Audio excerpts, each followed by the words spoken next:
Buenos días. Bueno, vamos a iniciar la conferencia. Hay varios temas y seguramente muchas preguntas. Entonces, inicio comentándoles de que he decidido nombrar al doctor Víctor Manuel Toledo como secretario de Medio Ambiente. Es un profesional especialista en la materia. También se está nombrando al senador Ricardo Agüed, que va a pedir licencia, obviamente, como director de aduanas. En los dos casos se les van a entregar sus antecedentes, sus historias, para que conozcan de que se trata de dos buenos ciudadanos, buenos servidores públicos, profesionales, gente honesta. Ese es el principal distintivo de los dos. No solo la experiencia, el profesionalismo, sino la honestidad, porque eso es lo que más se necesita en el servicio público, honestidad. Si quieren, pues ya empezamos con eso, terminamos y entramos al siguiente punto. Pues ese es el doctor Víctor Manuel Toledo, de la UNAM, con licenciatura, maestría, doctorado, muchos años de experiencia, en un verdadero defensor del medio ambiente. Y el senador Agüed fue presidente municipal de Jalapa, diputado local, diputado federal, senador, un hombre honesto, empresario, un investigador. En el caso de Toledo, viene de la academia y del movimiento social, y un empresario. Bueno, este es un tema. Segundo tema, nos fue muy bien ayer en la subasta. Quiero agradecer mucho a los participantes, porque no solo van a comprar lo que se ofrece. Nos dio mucho gusto de que en la participación de ayer de la subasta se habló de que querían comprar los carros porque al mismo tiempo querían ayudar a las comunidades más pobres de México. ¿Quiénes van a recibir estos apoyos? Dos municipios pobres de Oaxaca, los dos municipios más pobres de México, que van a recibir lo que se obtuvo el día de ayer en la subasta. También ya se decidió, ahora les van a explicar, que cada 15 días va a haber una subasta. La que sigue es de residencias, de casas, luego de joyas, y así vamos a continuar con el instituto para devolverle al pueblo lo robado. Entonces, si les parece, de una vez el maestro Ricardo Rodríguez les explica sobre este asunto. Muchas gracias, señor presidente. Buenos días a todas y a todos. Vamos a presentar los resultados de la subasta que se realizó el día de ayer en Los Pinos. Comentarles que nos encontramos muy satisfechos. Creo que no habíamos podido tener un mejor inicio como fue la subasta de ayer. De los 82 lotes a la venta, se lograron comercializar 65, quedando 17 desiertos. Estos recursos, como instruyó el señor presidente de la República, se van a destinar con un fin netamente social a dos de los municipios más pobres del país, que son Santo Reyes, Yucuná, y Santa María, Saniza. El hecho de la subasta de ayer fue una subasta inédita, histórica, no nada más porque da formalmente el inicio de los trabajos del instituto para devolverle al pueblo lo robado, no nada más por el simbolismo del lugar donde se realizó, sino también por la gran participación de la ciudadanía. Tuvimos la máxima participación en la historia del Servicio de Administración y Enajenación de Bienes en nuestras subastas. Fueron 800 bases para participar, las que se vendieron. Para que ustedes tengan una idea, en Santa Lucía, que también habíamos tenido una demanda histórica bastante fuerte, tuvimos 631, lo cual nos quedamos muy por arriba de las bases que se ven vendiendo en Santa Lucía. Tuvimos 400 participantes.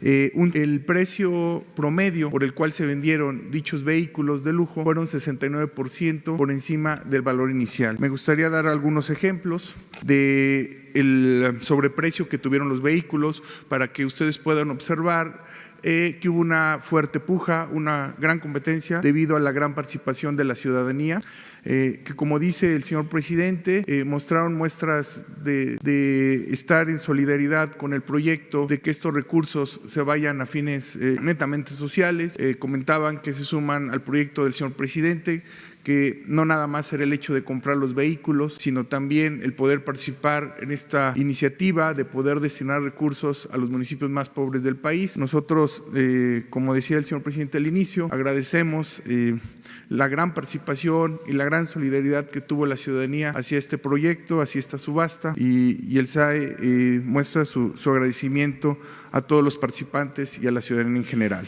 Les voy a dar unos ejemplos de cómo inició el precio de salida, cómo se vendió y tuvo un sobreprecio. Empezamos por el vehículo que más que más euforia causó, que es el Lamborghini Murciélago. Tuvo un precio de salida de 1,472,000 pesos, se vendió en 1,775,000, un sobreprecio de 21%. También la camioneta Ford Shelby, con un precio inicial de 1,216,000 y se vendió casi en 2 millones de pesos. Se vendió en 1,900,000 con un precio sobreprecio de 56%. Posteriormente, un Corvette 2016, su precio inicial fue 618,000 y se vendió casi en 1 millón de pesos, en 905,000 pesos con un 48% de sobreprecio. Otro vehículo Corvette 2015 empezó con 347,000 y se vendió en 760,000 con 89% de sobreprecio. Los bochitos, los Volkswagen, fueron quien mayor tuvo sobreprecio. La ciudadanía pues lo recibió muy bien.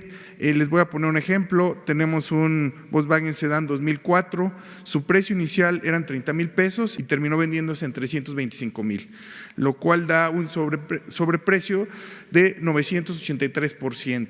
Posteriormente, otro Volkswagen Sedán 1951 tuvo un precio de salida de 253,000 y se vendió en 360,000 con un sobreprecio de 42. Y el vehículo más barato que teníamos, el bochito de 10,000 pesos, se vendió en 65,000 pesos con un sobreprecio de 550%. Como ustedes pueden ver, en general tuvimos un buen sobreprecio, la gente le entró la puja, una fuerte participación y al final consideramos que los resultados fueron bastante favorables en la venta de dichos bienes de lujo.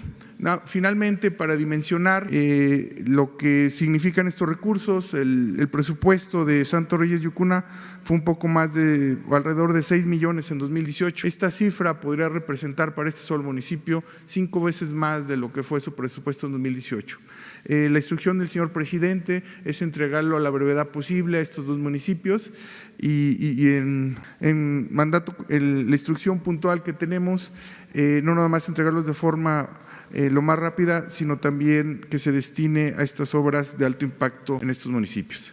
Muchas gracias. El tercer tema tiene que ver con el abasto de medicamentos, todo lo que se ha venido informando y también todo lo que se ha venido cuestionando, la polémica que se ha desatado. Yo nada más introduzco diciendo que se trata de un cambio de régimen, no de un cambio de gobierno. Y un cambio de régimen significa pues ir al fondo, significa arrancar de raíz el régimen corrupto de injusticias y de privilegios. Y eso pues causa algunas molestias. Ofrecemos disculpas por esas molestias, pero es necesario. No se puede seguir con más de lo mismo, el gatopardismo, eso que consiste en que las cosas en apariencia cambian para seguir igual. Entonces algunos pensaron de que era el discurso, la palabra, el término, el concepto, transformación, y que todo iba a seguir igual. Y ahora pues se están dando cuenta que no es así y no les gusta, porque ellos mantenían privilegios, no pagaban impuestos, se les condonaban los impuestos, lograban contratos leoninos, defraudaban la hacienda pública, se dedicaban a robar, a saquear impunemente. No había Estado de Derecho, era un Estado de chueco, de cohecho, y esto pasaba en todo, y era muy lamentable que se robaran hasta el dinero de las medicinas, que hicieran negocio con el dolor de la gente, todo lo que significaba la compra de medicamentos, alrededor de 90,000 millones de pesos al año que se malversaba, para decirlo menos. Entonces esto es lo que ha provocado cierta molestia y gritos. Los que antes callaban como momias ahora gritan como pregoneros. Tienen derecho, pero nosotros no vamos a ceder. Y lo dije ayer y lo repito ahora, lo dije antier, lo dije el viernes. Es algo parecido a lo que sucedió cuando decidimos acabar con el huachicol. Los que sacaban provecho de este negocio quisieron jugar a las vencidas y hubo hasta sabotaje. Quisieron dejarnos sin abasto de combustible y la gente nos respaldó, nos apoyó y avanzamos, porque ahí están los datos. De 80,000 barriles diarios que se robaban, se redujo a 4,000. 45% menos. Y en términos económicos, esto va a significar un ahorro de alrededor de 50,000 millones de pesos. Entonces, ahora, como se están llevando a cabo estos cambios, pues sí, hay molestias, hay resistencias. Le pido a los ciudadanos que nos ayuden porque estamos limpiando la casa, el cochinero que dejaron. Y puede causar alguna molestia que de verdad falten algunos medicamentos, pero se va a resolver el problema y va a mejorar el servicio de salud. Es un compromiso que tenemos. Entonces, yo quiero que les expliquen en qué han consistido estos cambios. Quería yo que les explicaran, por ejemplo, lo que significó el abasto de medicamentos de enfermos de SIDA, de cómo quisieron chantajearnos, y especialistas, gente muy buena, ciudadanos, expertos, nos dieron opciones, alternativas, nos ayudaron a atender el problema, a resolver el problema, y se avanzó. Entonces me gustaría que estas experiencias se compartieran y que les explicaran pues cómo estamos enfrentando este asunto de no solo el abasto de medicamentos, el mejorar el servicio de salud pública, que está muy mal porque lo abandonaron por completo. Utilizaban el dinero en los estados como caja chica o caja grande. Lo que iba para las medicinas se desviaba para otros fines y había sobreprecio en la compra de medicamentos y monopolio. ¿Cómo es posible que 10 proveedores abastecieran el 80% de todas las medicinas que compraba el gobierno? Entonces, sobre este tema,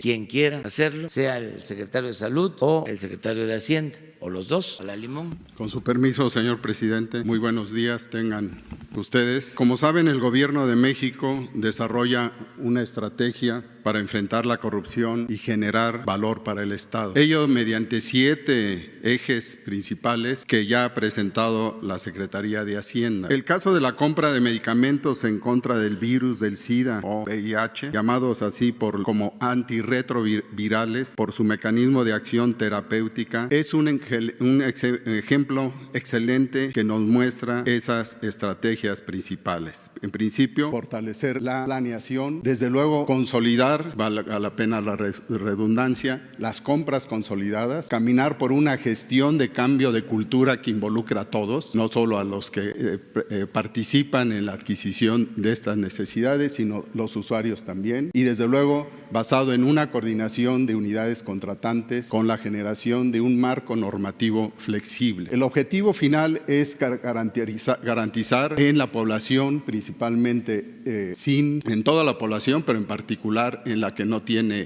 acceso a estos medicamentos y servicios gratuitos, ese abasto de medicamentos y de materiales de curación. El gobierno federal, ustedes saben, a través de la compra de medicamentos, debe planear las compras de ellos desde un año previo, y así fue, es decir, para todo el ejercicio 2019, la contratación se realizó desde noviembre de 2018. Por lo anterior, saben también que el gobierno, mediante la Oficialía Mayor, se encuentra realizando un procedimiento de contratación. Sí, uso el gerundio porque está en acción para garantizar el abasto de medicamentos del segundo semestre de este año.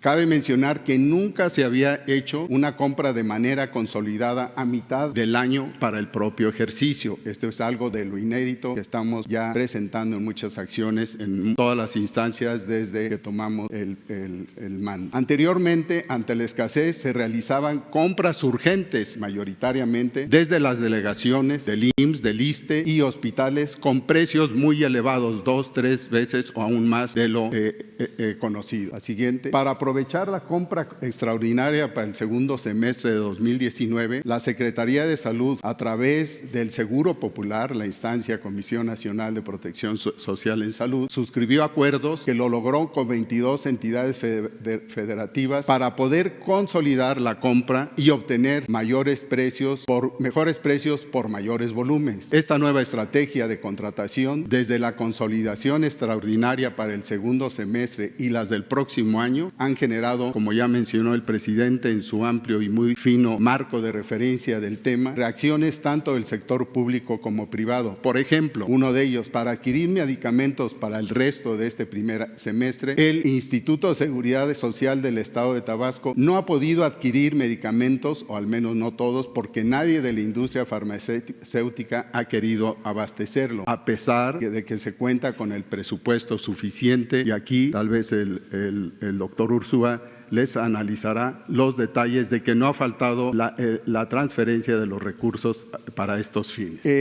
¿Cuál es el esquema de contratación y coordinación a grandes rasgos? Desde luego, se sitúan en la administración y finanzas, identificando desde un principio necesidades, la demanda, acuerdos con entidades federativas, ya mencionado, investigación del mercado y una mayor difusión a proveedores, haciéndoles ver que ahora sí el piso es parejo y haya también la participación en este seguimiento de situación inédita a la compra abierta internacional. Por primera vez, en una forma directa, en enunciado siempre lo ha estado, participó la comunidad científica y médica, quiero resaltarlo, participaron expertos nacionales e internacionales, se revisaron las evidencias en tratamientos terapéuticos también como una novedad que vamos a ver adelante. Para ello, y siguiendo las necesidades de reforzamiento de la transparencia de todo este procedimiento, se hicieron convenios, primero con la Oficina de Naciones Unidas de Servicios para Proyectos, para mayor difusión a la proveeduría, trazabilidad de precios internacionales, y en vía de trabajo está la firma con la Organización Panamericana de Salud, ambos con el objetivo de garantizar el abasto de medicamentos con la mayor calidad y efectividad. Por el segundo semestre de 2019 se consideraron las siguientes compras estratégicas. Hemos hablado de los medicamentos, en particular voy a seguir con los antirretrovirales, está en puerta de camino lo de vacunas y patentes o fuentes únicas. Entre los medicamentos tenemos desde luego oncológicos, antibióticos, cardiovasculares como centrales y que rápidamente voy a ejemplificar. Esto desde luego, además, medicamentos genéricos y material de curación. La siguiente, por favor. ¿Cuál fue la estrategia implementada en el caso de los individuos y pacientes que viven con el virus de la inmunodeficiencia humana? La siguiente, por favor. En particular, quiero señalar aquellos que están en el camino de tener una resistencia a este sistema biológico de adaptación entre el huésped y el agente infectante, que en el caso del virus alcanza y va creciendo hasta alcanzar un 10% de los individuos en este entorno. México compra, como antecedente importante, más de 20 fórmulas diferentes y es el país latinoamericano que compra los antirretrovirales a mayor precio según datos de la OPS. Anualmente se gastan 3.200 millones de pesos para la compra de estos medicamentos para tratar aproximadamente 97,000, casi 100,000 personas que viven con este virus sin seguridad social. La siguiente, por favor. ¿Cuáles son los objetivos? Son tres grandes. Primero, simplificar el tratamiento. Esto fue una oportunidad, la tomamos y la estamos realizando. De este tratamiento antirretroviral, manteniendo o mejorando,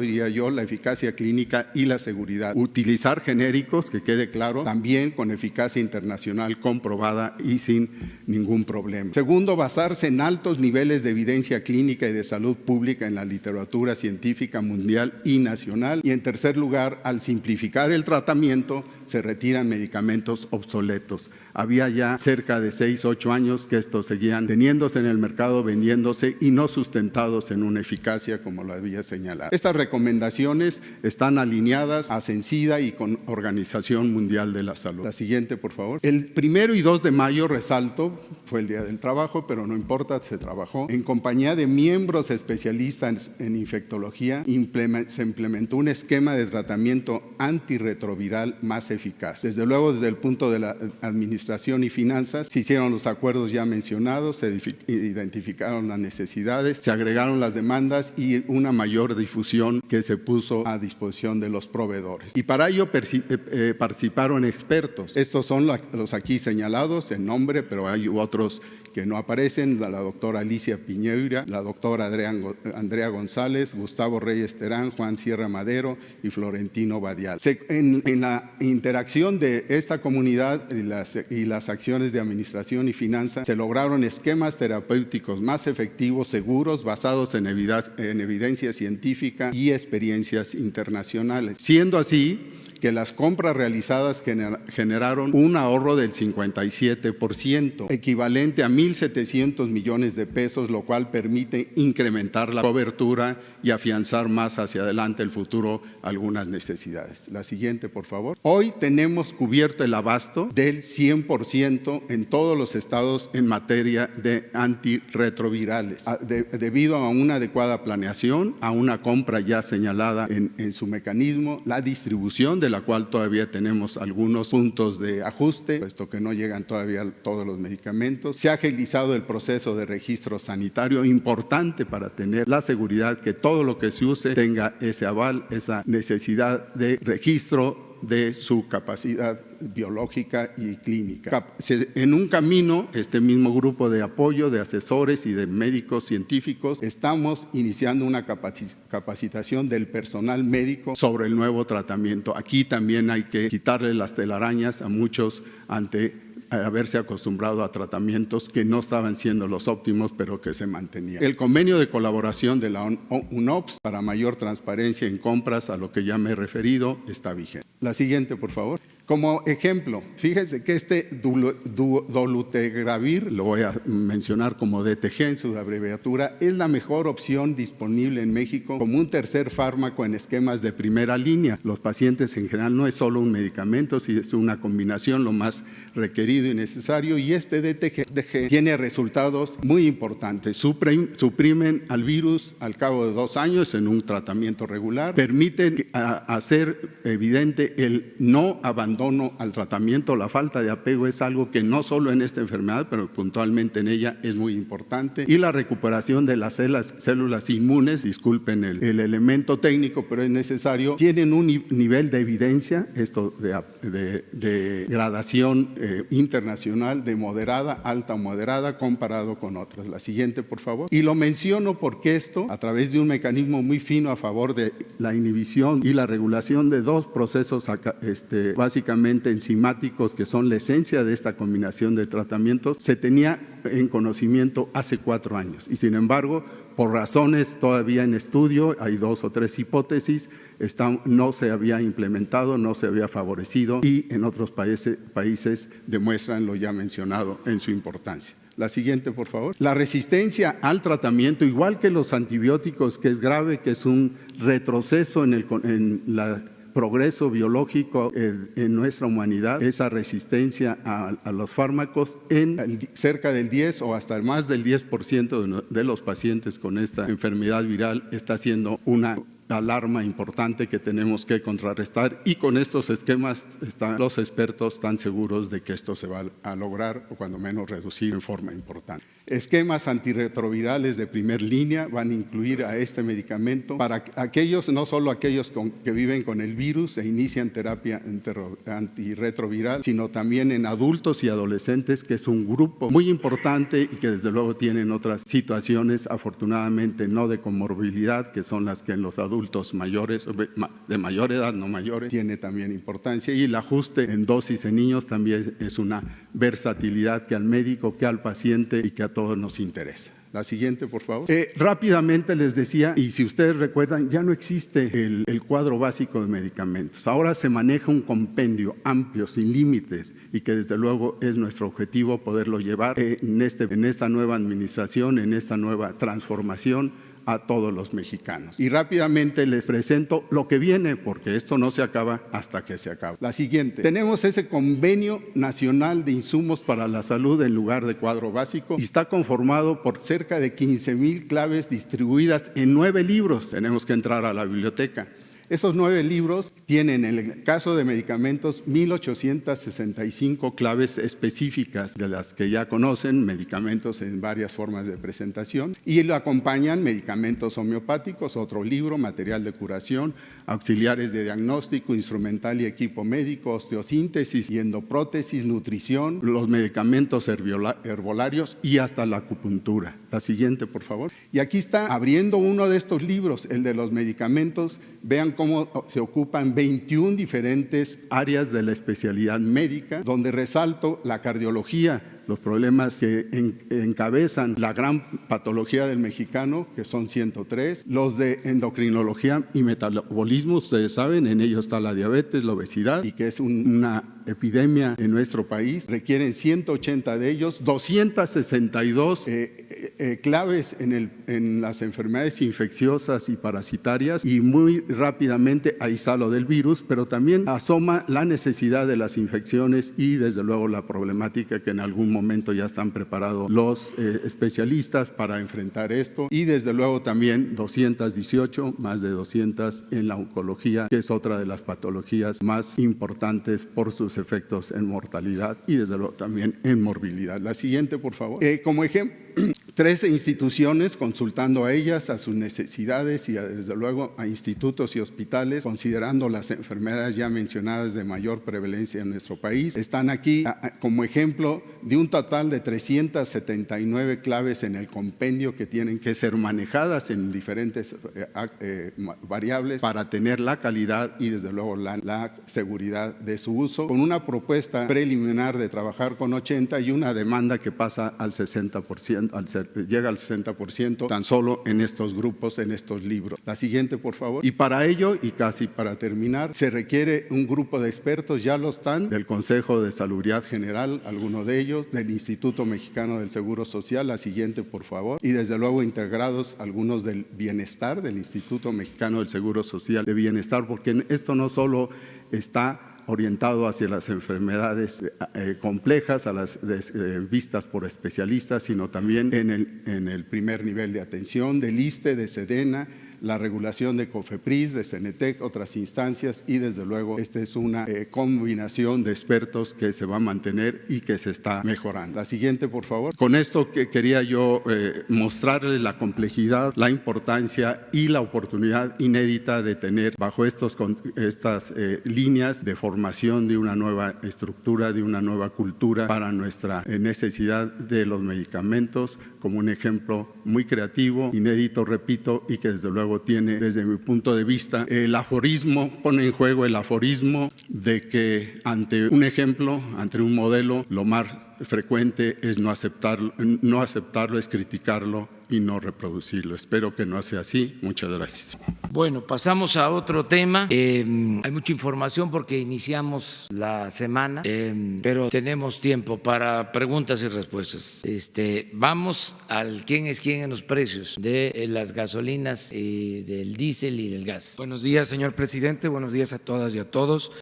Vamos a presentar el quién es quién en el precio de gasolinas. Primeramente vemos la gasolina regular, y en la gasolina regular aparece, es gas LP, gasolina regular, aparecen 7 gasolineras en el corredor industrial de Guanajuato. Es una zona en la que se presentan los precios más altos, pero el precio más alto es en la gasolina regular de 21.60 por litro en Navolato, Sinaloa, en la gasolinera Isla Paraíso 408 Sur, con un margen de 3 pesos 9 centavos por litro. Es el lugar número 6 en la lista. Navolato, Sinaloa, el precio más alto que tenemos es a 21.60 en gasolina regular. Los precios más bajos en gasolina regular están en Veracruz, en 2 gasolineras, Avenida Salvador Díaz Mirón, número 43, y Salvador Díaz Mirón, esquina Uribe, a 17 pesos con 46 centavos por litro, con un margen de 39 centavos por litro en la gasolina regular. Y vamos a la gasolina premium, en donde se ha mantenido por 6 semanas en los primeros lugares del combustible más caro premium en la República, gasolineras en Ahome, Sinaloa, con un precio al público de 22 pesos con 85 centavos por litro y un margen de 3 pesos 26 centavos por litro, mientras que la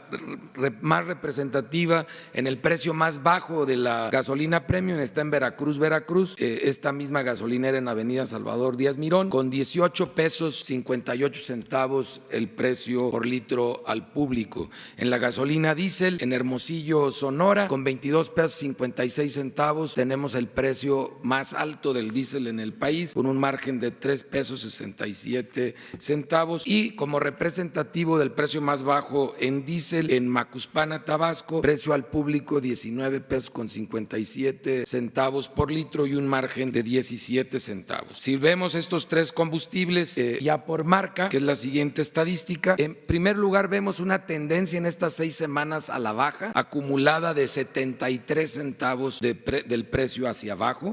La más económica es Orsan con 19 pesos 25 centavos, casi al final de la tabla, y la más cara de Chevron con 20 pesos 73 centavos en el promedio de la marca. También entre las altas está Arco, pero habría que señalar que Arco estamos haciendo un ejercicio especial para ellos la próxima semana, porque la mayoría de sus gasolineras, más del 90%, están en la zona fronteriza con Estados Unidos y están en el precio que tiene el incentivo fiscal, y tiene muy pocas fuera de la frontera, por eso se distorsiona el precio promedio de Arco, y estamos viendo la fórmula para presentarlo con más exactitud. En la gasolina premium, Orsan con el precio más bajo a 20 pesos 59 centavos el promedio por litro, y Chevron con la más alta 22 pesos 77 centavos el litro de premium. Hemos visto en estas 6 semanas una baja de 27 centavos en los precios promedios de la gasolina premium. Orsan otra vez con la gasolina diésel, con combustible diésel más económico,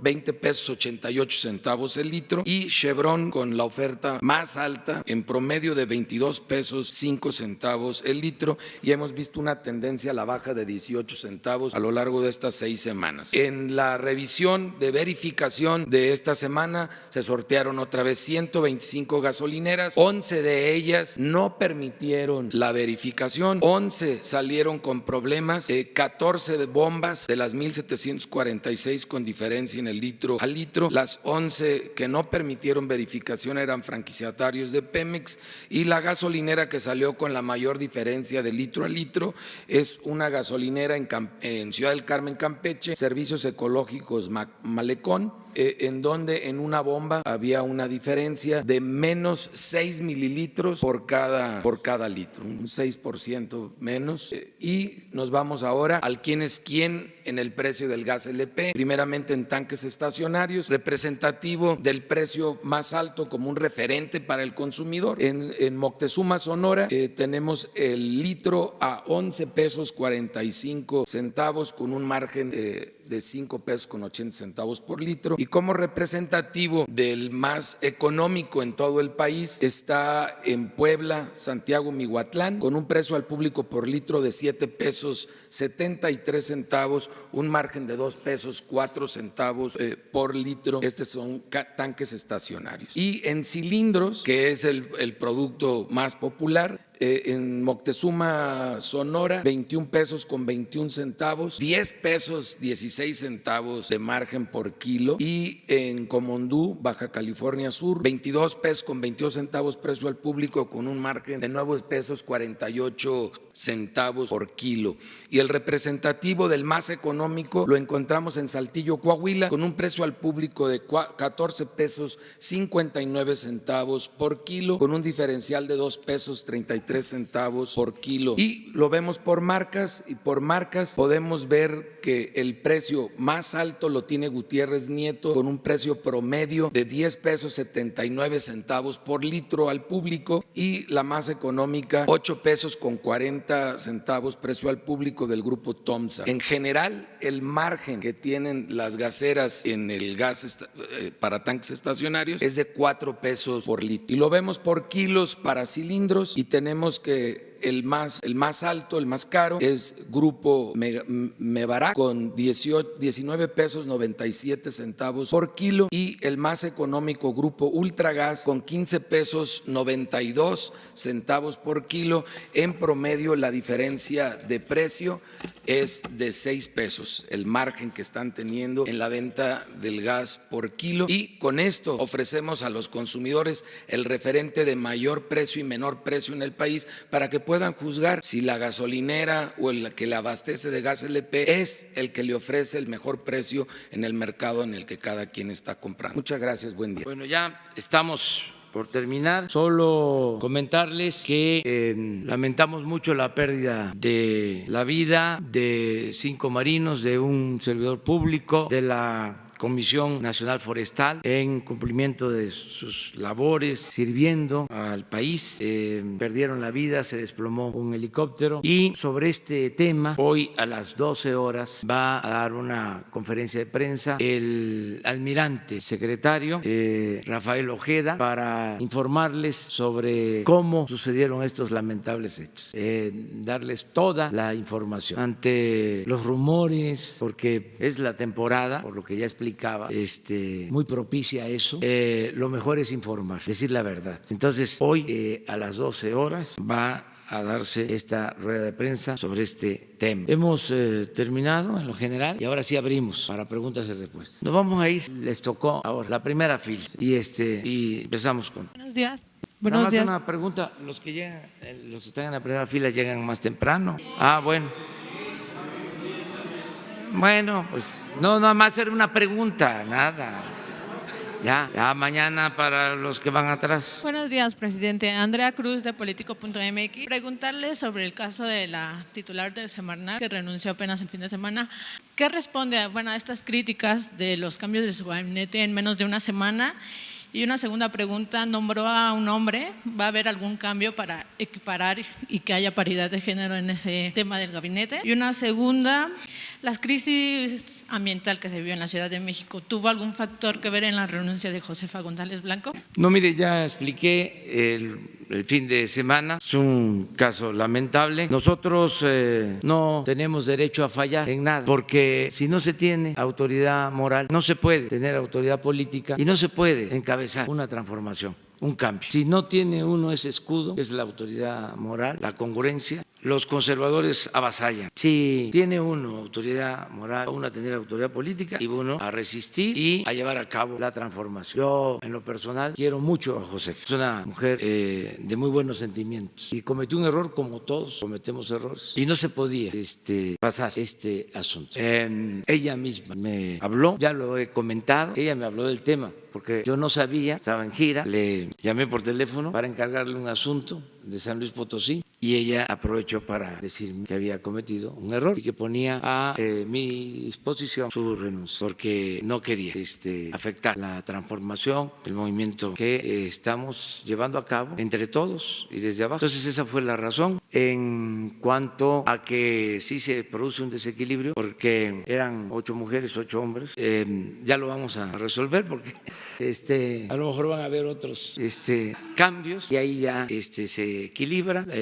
Se optó por Víctor Manuel Toledo porque es uno de los mejores científicos sociales de México, uno de los mejores ecologistas, ambientalistas de este país, el más estudioso, el más vinculado con los problemas ambientales, el más propositivo, de los más propositivos, honesto, es una eminencia. Entonces, cuando empiece la revisión sobre su expediente, que ahora estoy seguro que ya están buscando quién es, se van a dar cuenta de que es una gente íntegra, un profesional, una gente honesta. Si me permite otra pregunta.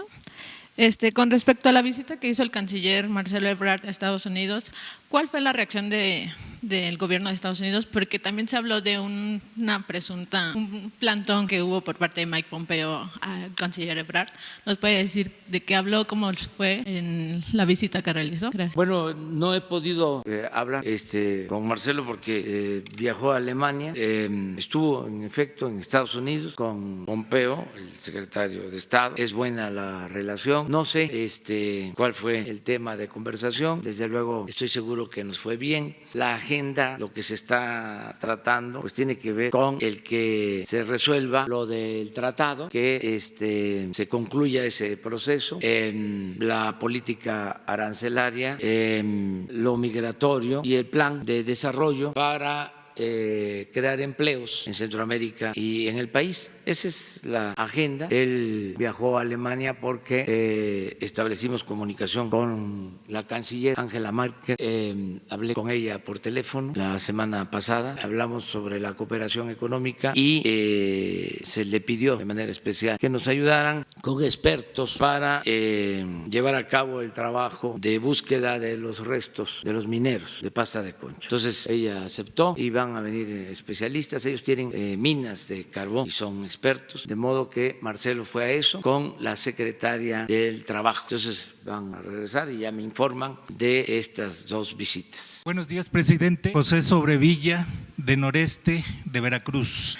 Preguntarle cuál fue el criterio en el caso de Bellas Artes. Usted apeló a la tolerancia y en el caso de la secretaria Josefa, ¿cuál fue el criterio? Mire, no debemos de actuar con prepotencia, no debemos de actuar con influyentismo, debemos de dar el ejemplo, no actuar igual como lo hacían los servidores públicos o funcionarios de los antiguos o de los gobiernos anteriores.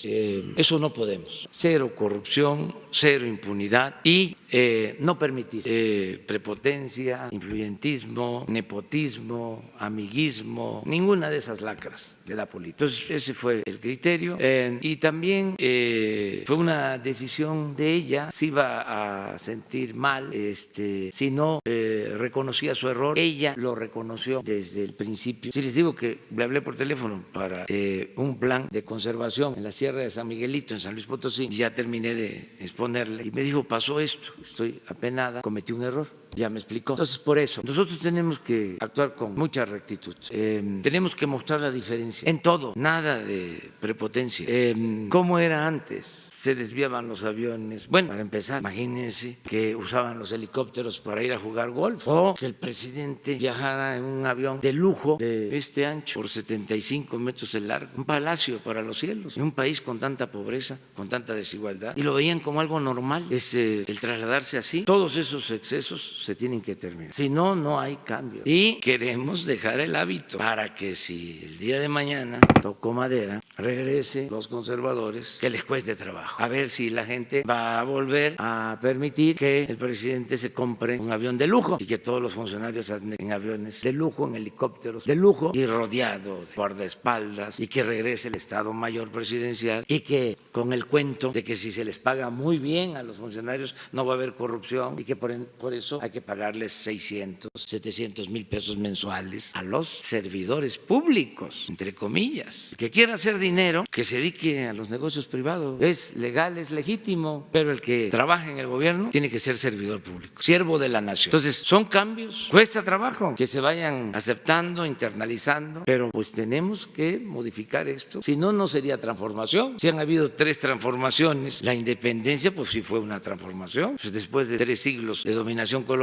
México se convierte en un país independiente, pues es una transformación. Otra transformación, el movimiento de reforma, la separación del Estado de la Iglesia, el definir que México es un país soberano, el recuperar de nuevo la independencia al rechazar la intervención francesa apoyada por los conservadores. Fue toda una transformación.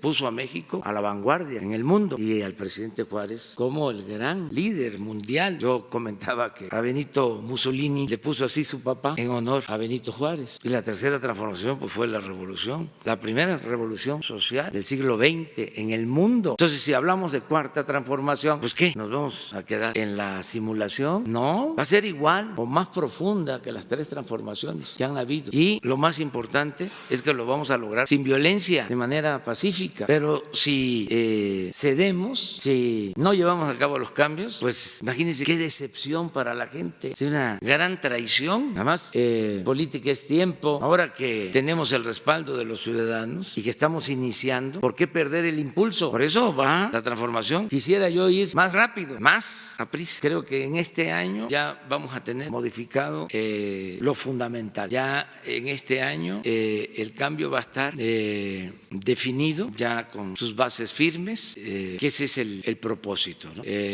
No es un asunto fácil por las resistencias, pero también hay muchos elementos buenos que nos están ayudando. El apoyo de la gente ha sido importantísimo, lo percibo en todas las giras. Me dicen adelante, ni un paso atrás. Estamos con el movimiento, queremos la transformación, queremos el cambio y esto nos anima. Y también que vayamos a la transformación por el camino de la concordia, que no haya tanta irritación, que no se polarice mucho. La verdad que hay polémicas, pero no pasa de eso y es hasta bueno, porque esto demuestra de que hay democracia, de que hay pluralidad. Entonces, buscar ser respetuosos. Ayer leía yo a alguien que decía, estoy en contra de un adversario. Y al final decía, pero después de todo lo que había dicho, respeto lo personal y nada de racismo. O sea, vamos al debate, no hay que tenerle miedo a eso, nada más no a lo personal,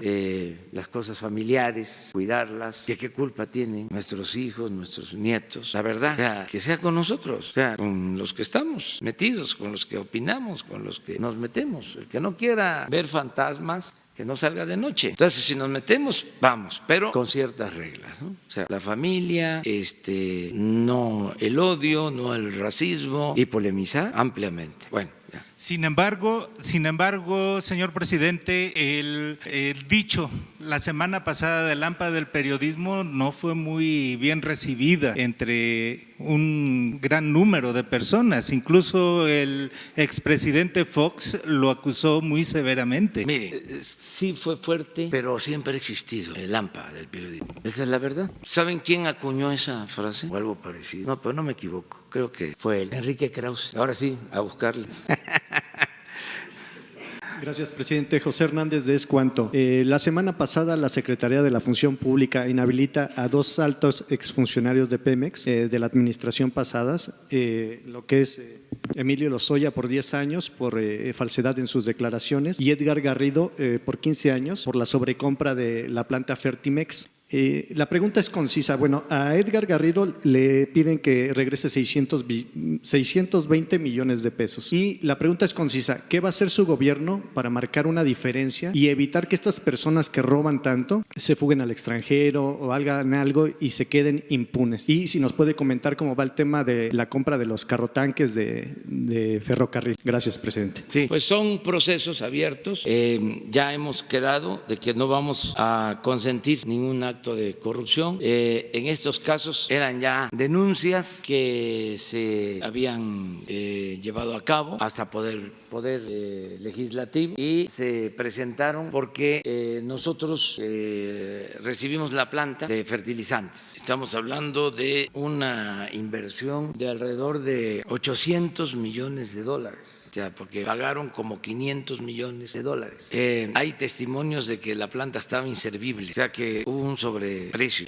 Y luego se autorizó un crédito para rehabilitarla de 300 millones de dólares más. Estamos hablando de como de 800,000 millones de dólares, alrededor de 20,000 millones de pesos. Entonces, al recibir, nosotros tenemos que decidir qué se hace. Además, es un asunto a resolver porque no tenemos materia prima para producir el fertilizante, la urea, necesitamos gas. Entonces, tenemos que decidir si se compra el gas para operar la planta o se vende la planta. Entonces, estamos en eso. Pensamos que lo mejor es operarla, si ya se invirtió todo ese dinero, que es dinero público, pero no se podía darle vuelta a la hoja, es decir, vamos a echar a andar la planta sin presentar las denuncias, porque si no nos hacíamos cómplices, corresponsables de posibles actos de corrupción que le va a corresponder resolver, como ya lo está analizando, a la Fiscalía General de la República. Entonces, eso es lo que se está haciendo. Y esta autoridad es la que va a decidir sobre los responsables, la devolución del dinero o lo que procede en este caso. La Secretaría de la Función Pública, que tiene funciones de otro tipo, lo que hizo fue inhabilitar a funcionarios. Pero el asunto está en la Fiscalía General. Sobre los carrotanques, perdón, presidente. También es un proceso que se le da seguimiento. No lo vamos a dejar. Está en juzgados. Pero pues aquí se va a estar transparentando. Una de las cosas importantes ahora es que hay esta transparencia y esto pues sirve para que los jueces lo piensen, que no es que pasó inadvertida una resolución, sino se le da la razón a un corrupto o el fallo significa impunidad, pues aquí va a aparecer quién fue el que lo hizo, qué autoridad, qué juez. Son libres, pero pues también existe el derecho a la información y a la transparencia. Entonces, saber cómo actúan las autoridades, todos estamos obligados a informar. Gracias, presidente. Daniela Barragán, sin embargo. La semana pasada se confirmó el pronóstico de casi la mayoría de las casas de análisis respecto al crecimiento. Sabemos que su meta es del 4% y usted también ha dicho que queda tiempo todavía para alcanzarla. Entonces, quisiera que por favor detallara de dónde piensa, de dónde sostiene esta idea de que aún se alcanza a crecer al 4%. Sí, es 4% promedio en el sexenio, este año 2. Ayer se cumplieron 109 años del natalicio de Adolfo López Mateos, ayer, un gran presidente. Y recordaba yo en Jilotepec, en el Estado de México, que durante el gobierno de Adolfo López Mateos la economía creció al 6% anual, 6% anual. Y que en el periodo neoliberal, los 36 años de neoliberalismo, creció la economía al 2%. Entonces, si ya se pudo crecer al 6%, y no solo en el periodo del presidente López Mateos, sino durante casi 50 años, antes del periodo neoliberal. Por eso los técnicos deberían de ofrecer, los tecnócratas, una explicación, o sea, ofrecer disculpas, y no lo hacen. Entonces, si ya se creció al 6 y en el periodo neoliberal al 2, pues nosotros estamos planteando el 4, ni siquiera el 6, el 4. Dicen que no se puede, nosotros estamos sosteniendo que se va a lograr. Esa es la apuesta. Y este año el 2, y va bien la economía porque está creciendo la inversión, sobre todo la inversión extranjera, se está apreciando el peso, no tenemos problemas de inflación, hay confianza, sobre todo de inversionistas extranjeros que tienen buena información de lo que está sucediendo. Y como ya no va a haber la variable, como dirían los tecnócratas, de la corrupción, pues esto nos va a ayudar mucho. Entonces van a seguir insistiendo en que está mal la economía, pero no es cierto. Vamos bien, se están creando empleos, ha mejorado el salario y cada vez va a haber más bienestar en el pueblo. Mi segunda pregunta era justamente sobre la inversión extranjera. Si también nos pudiera detallar qué es lo que se les está ofreciendo y cuál es este diálogo que se ha entablado con lo que usted está comentando, que pues la relación está siendo exitosa. Mire, ayuda mucho el que nosotros desde el inicio definiéramos como una prioridad la aprobación del Tratado de Libre Comercio con Estados Unidos y con Canadá, y que se aprobara en la fase en que se encuentra. Falta la aprobación en el Senado, pero estoy seguro que se va a lograr. Eso ayuda mucho porque México es un país, por ese acuerdo, de oportunidades para la inversión, de poder producir y vender, exportar mercancías. Nosotros no nos vamos a meter en escaramuzas y mucho menos en guerras comerciales. Entonces eso ayuda. Por ejemplo, ayudó mucho el que se quitara el arancel en el acero y en el aluminio que se produce en México. Todo esto es un incentivo para la inversión. No puede haber empleos si no hay inversión, y está creciendo la inversión y está creciendo el comercio exterior. Además tenemos finanzas públicas sanas, no tenemos déficit, van bien las cosas. Pero bueno, así como sentimos que los que no nos quieren quisieran que nos fuera mal y por eso apuestan todos los días a que no va a haber crecimiento, a que va a fracasar nuestra política económica, pues así también nosotros no queremos echar las campanas al vuelo. Tenemos que actuar con prudencia, pero lo cierto es que vamos bien. En variables macroeconómicas hay equilibrios, y lo mismo en la economía, y de manera muy especial algo que nos preocupa y nos ocupa: el que vaya bien la economía popular, la economía familiar, el que no haya gasolinazos, el que se mantengan los precios de las gasolinas, del diésel, del gas, el que haya ingresos, el que haya empleos, el que se atienda a los jóvenes. Todo eso es lo que más nos importa. Isabel. Gracias, buenos días a todos. Dos preguntas inicialmente. Si nos pudieran detallar el caso de Tabasco, de las farmacéuticas, en donde no han querido venderles estos medicamentos que detallaron en la primera parte de la conferencia del día de hoy. Esta acción justamente en su tierra, presidente, lleva una dedicatoria especial, sobre todo porque dice usted de los que no quieren que le vaya bien a México. Llama la atención, ¿habría alguna normatividad que se está violando, algún tipo de procedimiento? Está el titular de la Profeco, no sé, la Secretaría de Economía, ¿qué tendría que hacer? Esto por un lado. Y por el otro, presidente, la semana pasada le preguntaba yo durante la gira en Veracruz si era la única renuncia que había recibido por parte de Germán Martínez, y usted cierra la entrevista ahí en plataforma en el aeropuerto de Veracruz diciendo, sí, pero van a venir más, y se ríe. Después, pues ya sabemos lo que pasó, ¿no? Germán Martínez y ya después la titular de Semarnat. Y ahora dice usted también, pudiera haber más por aquello de la equidad de género, ¿no? Vienen más renuncias, usted tiene ahí sentado aparte de su gabinete. ¿Cuál es el mensaje fuerte y claro para todos los que están trabajando usted en la Cuarta Transformación? ¿Cómo lograr que no pierdan el impulso y el llamado fuerte y claro? Esto por otra parte, si me lo permite, después otras dos preguntas. Sí, pues somos servidores públicos, el único jefe que tenemos, el único amo es el pueblo. Entonces, si no estamos a gusto sirviéndole al pueblo o no les estamos sirviendo bien, pues hay quienes quieren ayudar en la tarea de transformación. No somos indispensables, ni el presidente. Si por eso va a ser la revocación del mandato, que ojalá ya el Senado lo apruebe, para que a mediados del 21 se le pregunte a la gente, ¿quieres que siga el presidente o que renuncie? Porque el pueblo pone y el pueblo quita. El pueblo tiene ahora las riendas del poder en sus manos. Esa es la democracia. Entonces, tenemos que portarnos bien todos y dar el ejemplo. Los servidores públicos somos los más obligados a actuar con rectitud y no sabemos qué nos depara el destino en esta situación, hay que esperar, pero pues no vamos a echar raíces, no vamos a ser eternos. Este es un proceso, claro que hay que aprovechar el tiempo para transformar, para seguir adelante. Acerca de lo de las medicinas y de la negativa a venderle a una institución de salud en Tabasco, no tenía yo la información, pero aquí el doctor Alcocer puede hablar de esto. Lo que sí quiero, porque todo lo que hacemos debe ser pedagógico, antes se decía que la política era asunto de los políticos, que la economía era asunto de los economistas, de los técnicos. No, la política, la economía es asunto de todos. Además, no es tan difícil de entender, no es tan complejo. Se requiere sentido común, juicio práctico, nada más. Lo que sí es importante que la gente sepa es que los medicamentos están clasificados y hay lo que le llaman claves, que son como pues, las fórmulas o las marcas, las claves. ¿Se acuerdan ustedes que aquí cuando hablábamos del huachicol, un técnico habló de la molécula y no sabíamos qué era, ¿no? Y no era más que la gasolina, pues.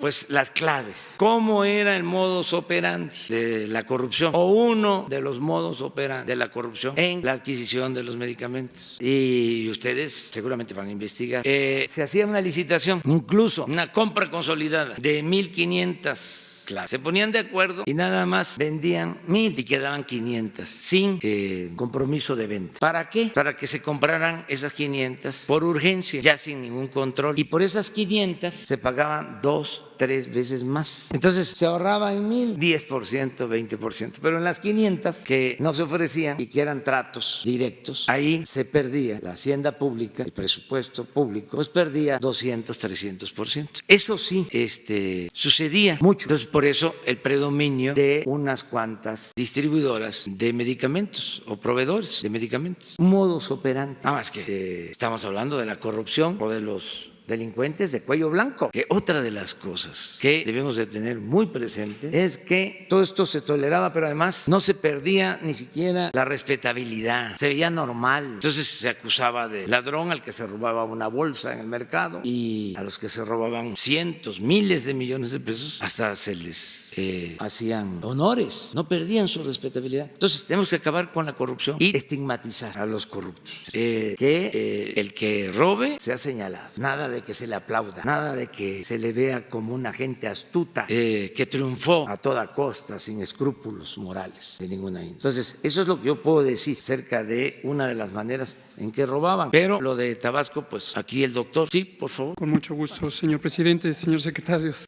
Efectivamente, como ya lo explicó el presidente y lo había comentado el secretario de Salud, existían distintos mecanismos de uso faccioso del mercado de insumos para la salud. Y cabe destacar que en casi cualquier esquema de corrupción uno encuentra la coparticipación o la complicidad de funcionarios públicos y agentes privados. Y esto vale la pena destacarlo porque el combate a la corrupción tiene que ser sistémico, tiene que ser general. profundo. No se puede tener un discurso donde solamente se identifican los cómplices al interior del gobierno. Evidentemente esto es totalmente inaceptable, pero también existe complicidad en el lado privado. Entonces, cuando uno quiere reordenar, transformar la nación y tener una nación justa, una nación equilibrada, tiene que considerar que todos tenemos que ser partícipes de una nación que se basa en las leyes y que se basa en la confianza. Y este modelo de piso parejo, como se ha llamado, que quiere decir a nadie se le dan privilegios en los mercados de insumos que compra el gobierno, en este caso específico la salud,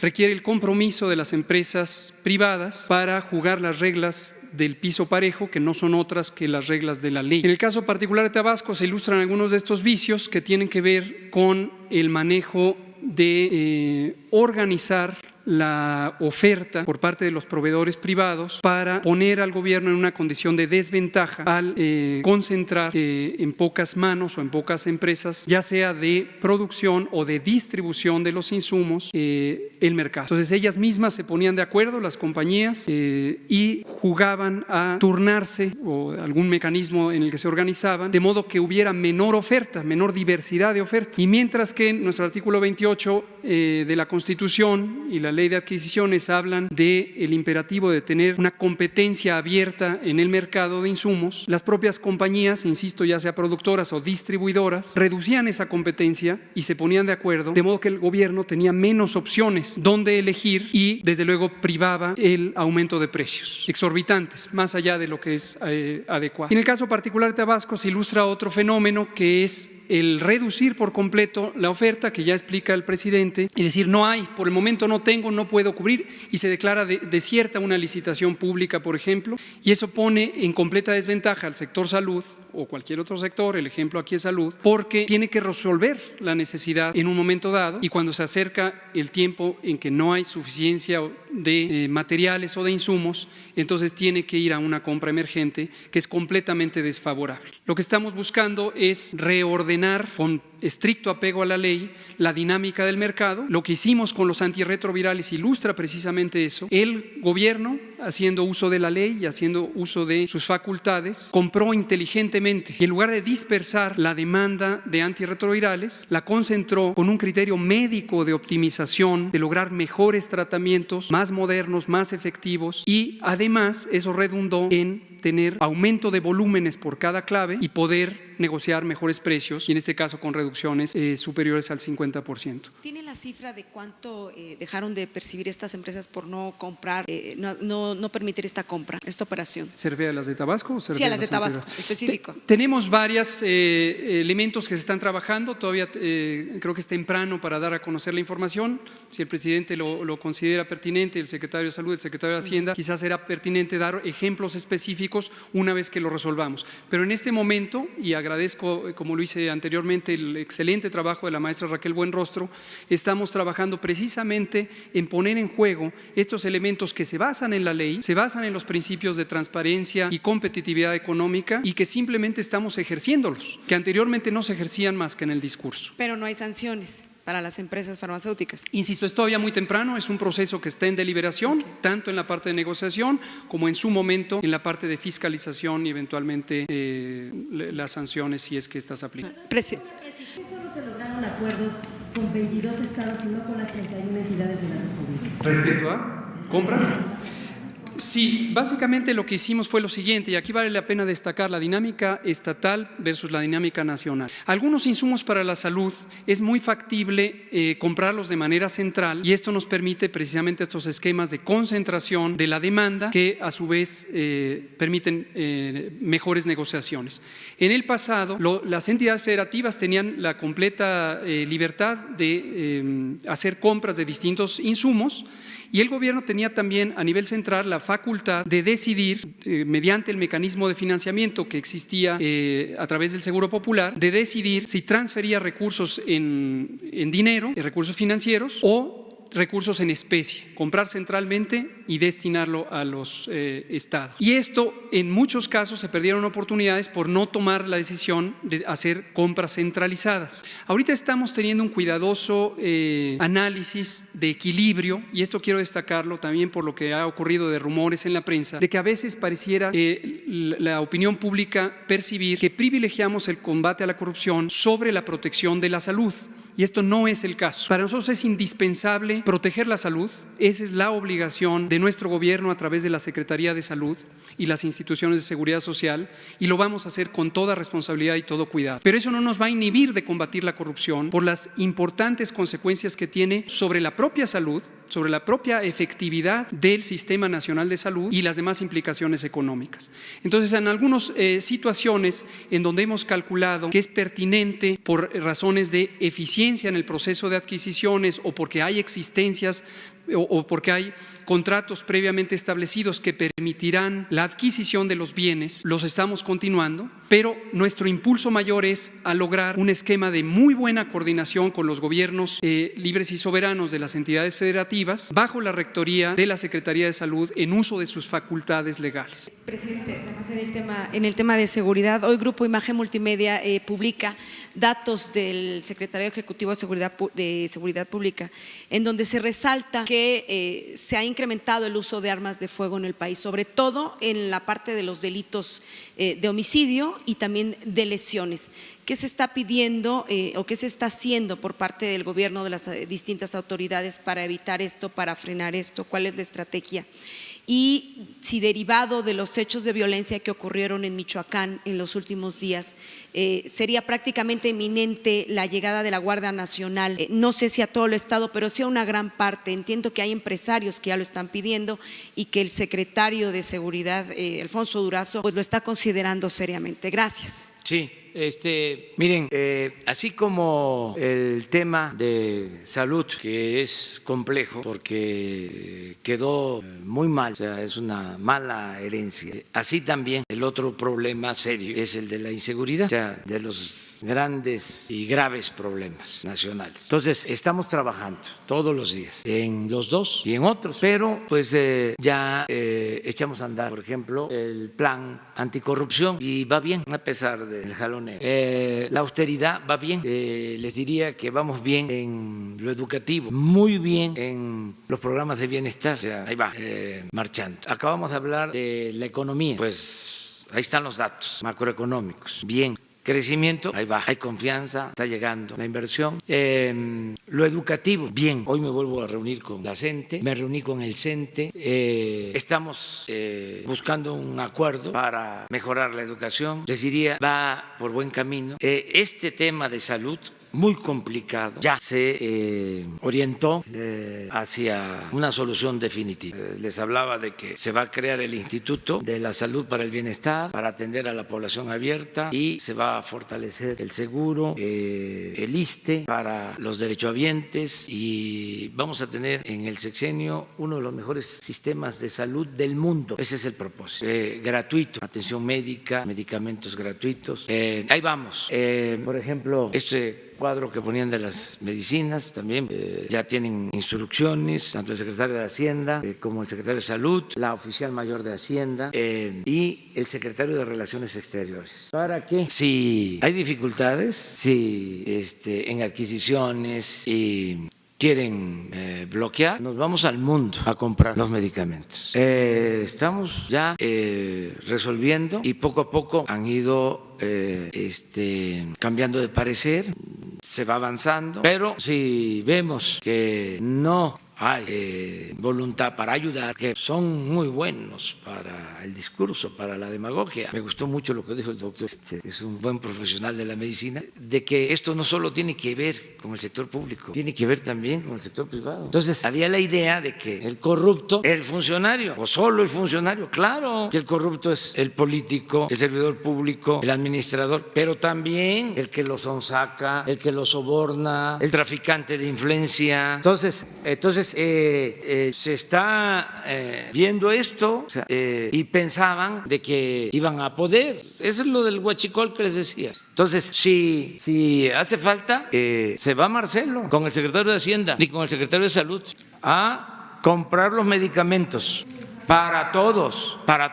Y también que quede claro, este es un gobierno humanista. Nosotros no vamos a dejar sin medicamentos a los enfermos. Eso tiene que ver con el conservadurismo y con la perversidad de estos corruptos que quisieran mantener este régimen, porque también eso lo usan en el cuestionamiento. Es un poco la hipocresía. ¿Se acuerdan de cuando decían, y los niños, cuando la reforma educativa o la mal llamada reforma educativa, los que nunca se han preocupado por los pobres y que son responsables del empobrecimiento del pueblo porque se han dedicado a saquear, de repente preocupado por los niños que no tenían clases porque los maestros actuaban de manera irresponsable? Discurso falso, hipócrita. Entonces, eso se está atendiendo. Y hacía referencia a esto para contestar a Isabel, que otro de los problemas graves es el de la inseguridad, y estamos metidos de tiempo completo, de cuerpo y alma, para garantizar la paz, la tranquilidad, y estamos trabajando para tener lo más pronto posible a la Guardia Nacional, porque nos las están pidiendo en distintas partes, pero es un proceso, porque también no había protección para los ciudadanos. Así recibimos el gobierno. No había atención al problema de la inseguridad pública. Sencillamente no habían elementos del gobierno federal para darle protección a la gente. Entonces se está creando la Guardia Nacional con ese propósito. Entonces estamos muy conscientes que esa es una asignatura pendiente, pero estamos avanzando porque desde el primer día de gobierno es a lo que más tiempo hemos dedicado. Por ejemplo, yo me reúno posiblemente una vez cada 15 días, una vez a la semana, con el gabinete de bienestar, con el gabinete de Hacienda, con el gabinete de infraestructura, pero con el gabinete de seguridad todos los días. Ya lo pidió el gobernador de Michoacán. Sí. ¿Va a ir la Guardia Nacional a Michoacán? Sí, y nos lo están pidiendo en otras partes. Lo que tenemos que ver es el alcance. O sea, desde luego vamos a priorizar y van a ir los elementos de la Guardia Nacional a los lugares donde hay más necesidad de seguridad. Se va a reforzar esto a partir del día 30 de junio, porque se está haciendo acopio de elementos, se están reclutando elementos, se están capacitando. Es un proceso, pero ya vamos hacia allá. Y eso no quiere decir que descuidemos a la gente. O sea, se está trabajando en esta materia. Buen día. Hans Salazar, de Noticias ZMG. Pregunta, ¿a qué se refería con 10,000 años de antigüedad de México? Se ha mediatizado mucho el tema. Otro punto muy concreto, ¿en un futuro contempla usted a Manuel Velasco en algún cargo en el gabinete, ya que se ha hecho mucho revuelo también en las redes, por eso la pregunta? Y por último, para dejar el micrófono, ¿qué tanto problema le ha generado, por lo menos lo que se sabe, del férreo control que se tiene desde Hacienda con el tema del presupuesto? Es decir, si realmente se está teniendo esa problemática con el gabinete, digo, aprovechando la presencia del secretario de Hacienda, y si es así, ¿no cree usted que eso le pueda generar mayores problemas de que se sientan las secretarías de Estado, las instituciones asfixiadas con el tema presupuestal y Hacienda también? ¿Cuál es hay posibilidades de una reforma fiscal? Es decir, ya se anunció el tema de la cancelación de las condonaciones de impuestos, pero puntualmente hay la previsión en un futuro de que se revise cuánto están pagando de impuestos desde la gente común y corriente hasta los grandes empresarios. ¿Se tiene previsto ese tema? Serían mis preguntas. Gracias, presidente. Sí, mire, acerca de lo primero, pues tiene que ver con la antropología. Desde cuándo se conoce que existe el hombre en América, pues desde hace alrededor de 5 o 10 mil millones de años. Nada más la cultura madre, la cultura olmeca, florece desde 1000 a 1500 años antes de Cristo, y ya se piensa que había vida en América. Esto es un asunto de la antropología. Yo lo que decía es que nuestro país ¿sí? Tiene una cultura que viene de lejos, que es de los pueblos con más cultura en el mundo, de grandes civilizaciones. Y decía, a lo mejor eso fue lo que no gustó, y hasta puedo citar quién lo creó, este concepto, y se usaba mucho. Lo usaba Vasconcelos, usaban otros. Don Pepe Iturriaga decía que todavía pastaban los búfalos en lo que hoy es Nueva York. Ya en nuestro país había imprentas y había universidades, con todo respeto. Entonces, los que han leído a Vasconcelos, Ulises, creo yo, ahí hace una referencia de cuando era niño, le tocó vivir en Piedras Negras y se peleaba con los niños del otro lado de la frontera en la escuela. Y en el debate él argumentaba eso, que él escuchaba de su casa, que México tenía mucha cultura. Entonces, no sé por qué se excitan. Pero pues son nuestras culturas. Nosotros somos herederos de grandes civilizaciones, Entonces, ese fue el comentario. Ahora, lo otro, vamos muy bien porque hay finanzas sanas. Malo sería que estuviésemos gastando más de lo que ingresa a la hacienda pública, pero no, está muy bien la recaudación y el gasto es moderado porque hay ahorros, estamos ahorrando bastante, entonces no va a haber problema. Y se debe de entender esto, afuera se entiende muy bien, me lo dice la gente. Desde antes me decía, no nos mande dinero por el gobierno, apóyenos de manera directa, que venga el apoyo directo, porque se lo clavan, porque no nos llega. Por eso también hay protestas, porque había una red de intermediarios que recibían dinero para repartir y eso se terminó. Entonces, la gente lo entiende bastante bien y están llegando los apoyos. No es un asunto fácil porque hay que hacer censos, hay que identificar a los beneficiarios. Ahora, por cierto, les voy a presentar, porque otro asunto, ¿no?, es el de las becas, y les quiero presentar el programa de becas, de cómo va, para que vean cuántos niños se están beneficiando con las becas. Niños pobres que no recibían nada desde lo que eran las estancias infantiles. ¿Cuántos están recibiendo? Los de primaria, secundaria, preparatoria, la universidad. Todo el programa de becas se va a exponer, porque hay la idea de que se están quitando las becas. Hay más becas que nunca, pero hace falta información. Entonces vamos a dar toda esta información. Lo demás, acerca de las personas, pues yo no me meto en eso, diría la opinión de cada quien. Buenos días, presidente. Marco Antonio Vera, corresponsal. Si me permite, dos preguntas, una para el secretario de Hacienda y otra para el secretario de Salud, por favor. Ya vieron qué amable es sutilmente. Buenos días, secretario. El próximo miércoles llega a México la directora gerente del Fondo Monetario Internacional, la francesa Christine Lagarde. Y con ello, bueno, México tiene una deuda de 180,000 millones de dólares, más o menos, conseguidos por los gobiernos desde Salinas hasta Enrique Peña Nieto. Con ello, México se coloca como el mayor país de deuda externa en América Latina. ¿A qué viene la presidenta del Fondo Monetario Internacional? México tendría otro préstamo de ese organismo internacional, viene a asesorarnos cómo va la economía de México o si el país tiene alguna pendiente por pagar esos intereses al organismo del FMI. No. Madame Lagarde viene porque quiere conocer México, le gusta mucho México, respeta mucho a México. Nosotros no le debemos un quinto al Fondo Monetario Internacional. Al contrario, el Fondo Monetario Internacional nos considera tan solventes que somos probablemente uno de 2 o 3 países a los que el Fondo Monetario dice, si algún día necesitas dinero, nada más dime. Tenemos abierta una línea de crédito del orden de este momento de 75,000 millones de dólares.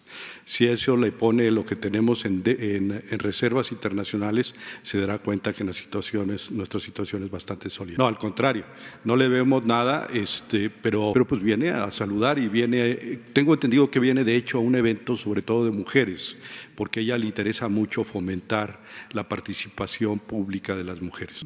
Yo te contesto. Okay. No vamos a solicitar nuevos créditos, no se va a endeudar al país. Estamos bien. ¿Qué otra cosa? Si teníamos, bueno, ya acaba usted de decir que sí, que estamos bien y que no vamos a solicitar ningún crédito. Y si usted tendría, pese a que viene una actividad de mujeres, si usted tendría un acercamiento en esa llegada. Es probable que se dé un encuentro. No sé si se confirmó una entrevista, sí, me dicen que sí. ¿Qué le va a plantear, presidente? No, yo voy a escuchar y desde luego a explicar cuál es la nueva política económica en el país, pero ella es bien recibida sin que tengamos ningún problema con la directora de este organismo financiero internacional. No, afortunadamente requerimos apoyo del Fondo Monetario Internacional.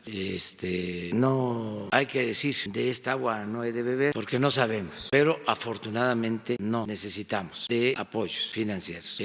Van bien las cosas, va bien la economía nacional. Okay. Y una pregunta para el secretario secretario, hoy con el tema de la escasez de medicamentos y demás, sobre esa línea, en México no hay un registro exacto de cuántas clínicas o consultorios existen privados, porque se podría decir que abren 3, se clausuran 3 y se abren 10. ¿Cuál va a ser el plan de la Secretaría de Salud para combatir esas irregularidades en los hospitales y consultorios privados que ofrecen a bajo costo una atención médica y que al final a los familiares de las personas que fallecen les dicen, disculpe, usted no resistió la enfermedad y aparte cobran, y esas autorizaciones para que funcionen las extiende la COFEPRIS y la Secretaría de Salud? ¿Cuál es el plan del gobierno no para ir contra ellos, pero sí regularizarlos y que respeten la vida de las personas que acuden en auxilio de una atención médica? Sí, es una pregunta pertinente, viene acompañada de la seguridad de que en México la salud debe atenderse para todos los mexicanos e integrar todos los actores desde el punto de vista de los hospitales. Recientemente hemos empezado, personalmente yo he tenido una reunión con el Consejo de Hospitales Privados, donde están más de 100 hospitales, todos ellos muy presentes en su certificación. Ellos ofrecen en este consejo, en esta agrupación, esa calidad, y hemos empezado puntualmente, y no me quiero extender, en algún momento lo podemos hacer porque ya los desayunos están faltando. El punto es de que con confianza mutua, como debe de ser, el sector privado se integra a las acciones y se hacen en varias formas. Una, lo hemos platicado a través de la construcción de hospitales, las famosas APPs, que tuvieron que limitarse y algunas inclusive están en proceso de consideración jurídica para echar para atrás ese compromiso por varias razones, pero este es un punto que es el lado negativo. El lado positivo es que ellos mismos están dispuestos que sean integrados bajo nuestra misma coordinación en la calidad y desde luego en la dándoles a nuestra población una participación en acuerdo a cada uno de los estados. Y concretamente hemos visto que esto se puede hacer compartiendo servicios, señalo la atención de la insuficiencia renal, que es un ejemplo de lo difícil que es enfrentar nada más con lo que tenemos en todavía no totalmente diagnosticado sistema de salud público en los estados, no solo en las instituciones, todas ellas, y estamos reubicando y creando nuevos convenios para integrar esos servicios fuera de las instalaciones públicas, pero reguladas en igual forma en la calidad que las que hacemos, lo que hacemos en las públicas. ¿Serán más estrictos en la autorización de permisos? No, y también la vigilancia con la misma cédula de certificación es válida para los privados que para los públicos. En eso estamos teniendo una cuestión igualitaria, porque la salud no tiene diferencias, la salud es un. Gracias, secretario. Gracias, presidente. Bueno, pues yo pienso que ya hasta mañana. Es sobre la salud, presidente. Deme la oportunidad. Presidente. Va a ser mañana. Sí, nos vamos a estar viendo todo el tiempo. Sí, mañana. A ver. Crimen de lesa humanidad. Sí, tú mañana, 2, 3 mañana. Bueno, y el resto mañana. Sí, nos vemos.